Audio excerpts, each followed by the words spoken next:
sosial. Pengendalian sosial adalah berbagai cara yang digunakan masyarakat untuk mengatur anggota yang berperilaku menyimpang dari norma sosial yang berlaku. Tentu saja, dalam kehidupan masyarakat banyak terjadi penyimpangan, seperti perampokan, tawaran, atau pembunuhan, serta banyak lagi penyimpangan yang terkadang merugikan masyarakat itu sendiri. Pada dasarnya, pengendalian sosial merupakan bentuk mekanisme untuk mengarahkan anggota masyarakat dalam melaksanakan nilai dan norma yang berlaku. Jadi, pengendalian sosial merupakan suatu cara untuk menertibkan masyarakat ketika masyarakat tersebut berperilaku tidak dalam ketentuan masyarakat itu sendiri. Definisi pengendalian sosial menurut para ahli. Berger dalam Kamanto mendefinisikan pengendalian sosial sebagai upaya masyarakat untuk mengatur perilaku anggotanya, baik dengan cara membujuk atau dengan paksaan agar anggota masyarakat berperilaku sesuai dengan norma, nilai, dan kebiasaan yang berlaku. Dalam hal ini, bukanlah sesuatu yang mudah untuk dapat mengendalikan masyarakat agar tidak melakukan penyimpangan. Namun, guna memfilter penyimpangan sosial diperlukannya sebuah bujukan atau hingga paksaan agar anggota masyarakat dapat kembali pada norma yang berlaku. Tentu saja, ketahui, dalam pengendalian sosial, pemaksaan terlalu keras dapat timbul penyimpangan baru. Yang kedua, ada Rucek dalam Bagong mendefinisikan pengendalian sosial tidak hanya pada tindakan terhadap mereka yang membangkang, tetapi pada proses yang dapat kita klarifikasikan sebagai proses sosialisasi.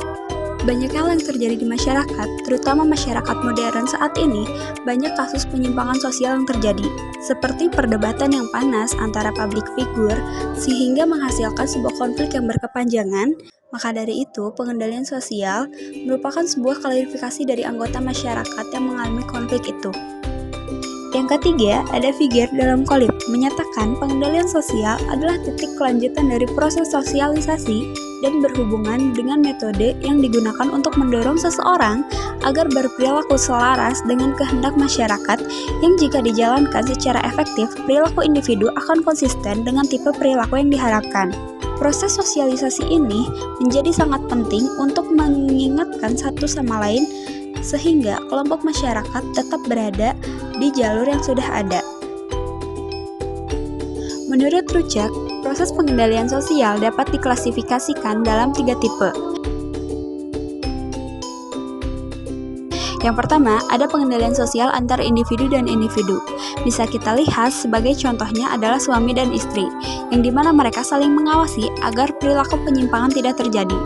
Yang kedua, ada pengendalian sosial antar individu dan kelompok. Bisa kita lihat sebagai contoh yaitu dalam kelas, di mana guru mengawasi murid-murid yang terkadang suka melakukan hal-hal aneh di dalam kelas. Yang ketiga, ada pengendalian sosial antar kelompok dan kelompok, terjadi ketika suatu kelompok mengawasi kelompok lainnya. Selanjutnya yaitu kontrol sosial.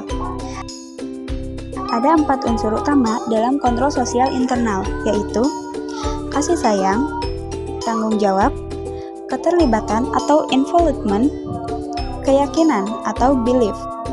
Keempat unsur tersebut dianggap merupakan social bond yang berfungsi untuk mengendalikan perilaku individu.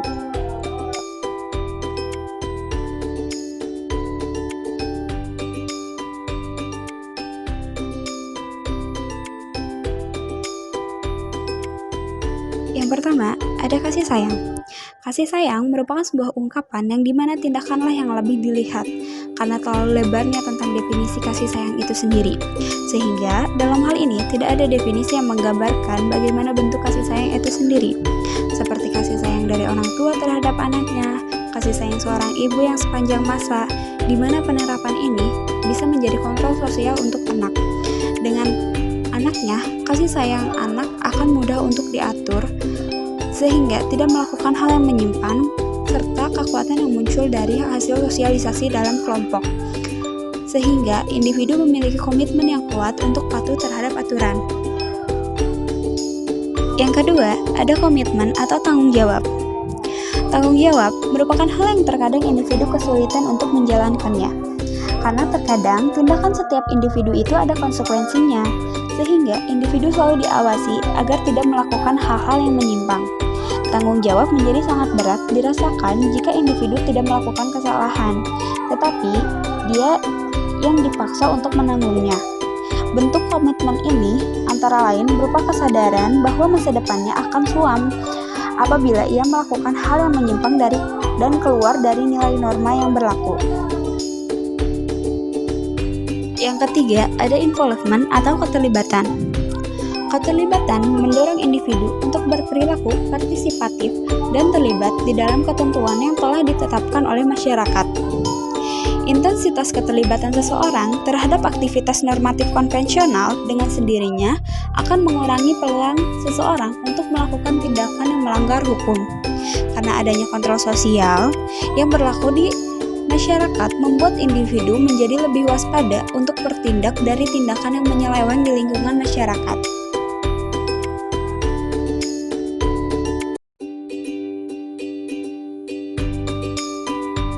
Yang keempat, ada belief atau kepercayaan, kesetiaan, dan kepatuhan terhadap norma-norma sosial atau aturan masyarakat akan tertanam kuat di dalam diri seseorang, dan itu berarti aturan sosial telah self-enforcing dan eksistensinya bagi setiap individu juga semakin kokoh.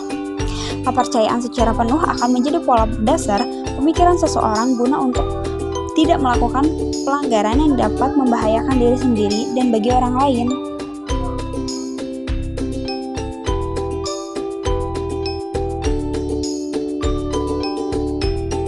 Godfreyson dan Hirsi dalam Henslin menyatakan teori tentang kontrol sosial dapat diringkas sebagai pengendalian diri. Kunci pembelajaran pengendalian diri yang tinggi ialah sosialisasi, khususnya di masa kanak-kanak. Para orang tua dapat membantu anak-anak mereka mengembangkan pengendalian diri dengan jalan mengawasi mereka dan menghukum tindakan mereka yang menyimpang. Orang tua menjadi faktor yang paling penting guna untuk mengawasi anak-anak karena kebiasaan menyimpang sejak dini akan terbawa ke masa dewasa kelak. Maka perlunya adanya pengawasan yang cukup ketat ketika masih kanak-kanak.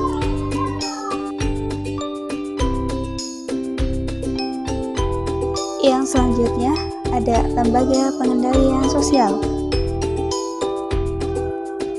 Yang pertama ada keluarga. Yang kedua ada lembaga adat. Yang ketiga ada lembaga penegak hukum. Yang keempat ada lembaga pendidikan. Yang kelima ada lembaga keagamaan. Dan yang terakhir ada lembaga kemasyarakatan.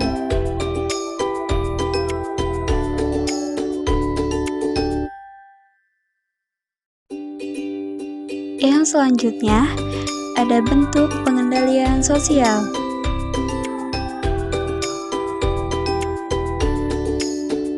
Pertama, ada persuasif, dan yang kedua ada koersif.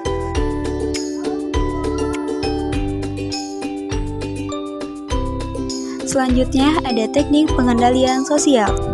Setiadi dan Kolib mengungkapkan bahwa pengendalian sosial dapat dilakukan dengan dua teknik, yaitu dengan compulsion atau paksaan, merupakan teknik pengendalian sosial yang diciptakan untuk memaksa orang untuk mengubah sikapnya yang menyimpang dan secara tidak langsung kembali patuh pada nilai norma sosial. Dan yang kedua ada persuasion atau pengisian, merupakan teknik yang dilakukan dengan menyampaikan norma dan nilai secara berulang-ulang.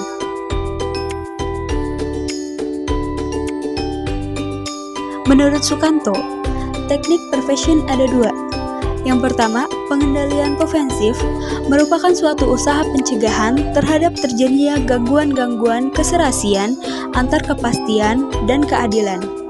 Dan yang kedua, ada pengendalian represif, merupakan bentuk pengadilan sosial yang bertujuan untuk mengendalikan kekacauan sosial atau mengembalikan situasi deviasi menjadi kondusi kembali.